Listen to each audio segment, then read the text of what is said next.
રાજ્યમાં ફરી એકવાર ઠંડીનો ચમકારો જોવા મળી રહ્યો છે। છેલ્લા થોડા દિવસોથી ઠંડીનો પારો ગગડતા સમગ્ર રાજ્યમાં શીતલહેર ફરી વળી છે। આ ઠંડીમાં કચ્છનું કોલ્ડ સિટી ગણાતા નલિયામાં તાપમાન 12 ડિગ્રી સેલ્સિયસ જેટલું નોંધાઈ રહ્યું છે, જ્યારે કચ્છના પાટનગર ભુજમાં પણ 17 ડિગ્રી સેલ્સિયસ જેટલું લઘુત્તમ તાપમાન જોવા મળ્યું છે। તાપમાનમાં આવેલા ઘટાડાની સીધી અસર લોકોના જનજીવન પર પડી હતી। કડકડતી ઠંડીથી બચવા માટે લોકો હવે ગરમ કપડાં અને તાપણાનો સહારો લઈ રહ્યા છે। જો કે કેટલાક લોકો આ ઠંડીમાં પણ પોતાને ફિટ રાખવા માટે વહેલી સવારે વોકિંગ અને કસરત સાથે દિવસની શરૂઆત કરી રહ્યા છે।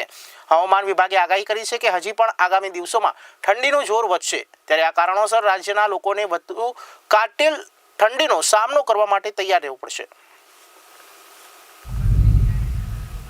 ઠંડીની શરૂઆત થઈ ગઈ છે અને શિયાળાની ઋતુ એટલે એમ કહી શકાય કે તંદુરસ્તી આખા વર્ષ માટે ભરી લેવાની ઋતુ। તો શિયાળાની સવારે અમારું એવું માનવું છે કે ચોક્કસ આપણે વોક માટે નીકળવું જ જોઈએ અને દરેક વ્યક્તિએ કંઈક ને કંઈક સવારના શારીરિક પ્રવૃત્તિ કરવી જોઈએ, જેનાથી એમની તંદુરસ્તી જળવાઈ રહે। શતમ જીવમ શરદ આપણામાં કહેવત છે, એ પ્રમાણે જો એક શિયાળો આપણે સરસ તંદુરસ્ત રીતે કાઢી ગયા તો આખું વર્ષ આપણું બહુ સરસ જશે। માટે મારી તમામ લોકોને અપીલ છે કે ઠંડી ભલે લાગશે પણ ઘરમાં ન પડ્યા રહેતા આપ સવારે બહાર નીકળો અને અહીંના ખુશનુમા વાતાવરણની મજા લ્યો।